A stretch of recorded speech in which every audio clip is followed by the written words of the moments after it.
Praise lord. మన ప్రభు అయిన యేసుక్రీస్తు నామములో ఈ ఉదయకాల సమయమున అందరికీ కూడా శుభాభివందనములు తెలియజేసుకుంటున్నాను.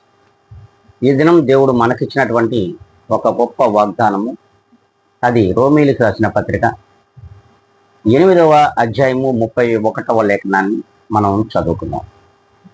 దేవుడు మన పక్షముగా నుండగా మనకు విరోధి ఎవడు?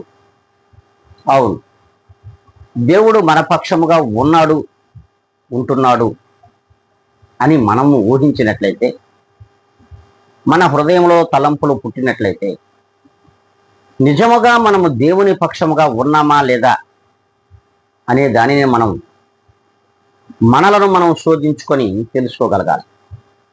మనము నిజముగా దేవుని పక్షంగా ఉంటే, దేవునికి మాదిరికరంగాను వాక్యానుసారమైన జీవితంలో మనము జీవిస్తూ ఉన్నట్లయితే ఖచ్చితంగా దేవుడు మన పక్షంగా ఉంటాడు.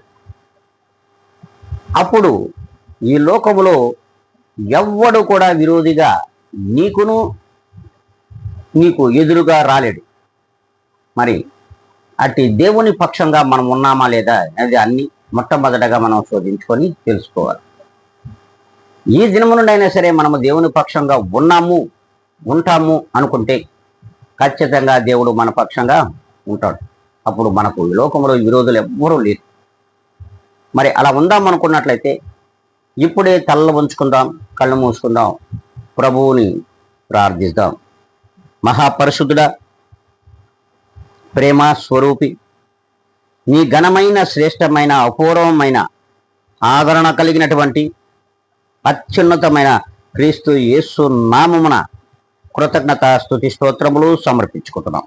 ప్రభువా, నీవిచ్చిన ఆయుష్కాలమునకై ఎనలేని కృతజ్ఞతలు. ప్రభువా, ఈ ఉదయకాల సమయమున నీవిచ్చిన ఈ గొప్ప వాగ్దానమును నా తండ్రి వీక్షిస్తున్న ప్రతి ఒక్కరిలో కూడా ఫలింప చేయుటకు గాను అయ్యా, వినగలిగినటువంటి చెవులను వారికి దయచేయండి, గ్రహించగలిగినటువంటి హృదయమును సంపూర్ణముగా దయచేయమని బ్రతిమలాడుకుంటున్నాను.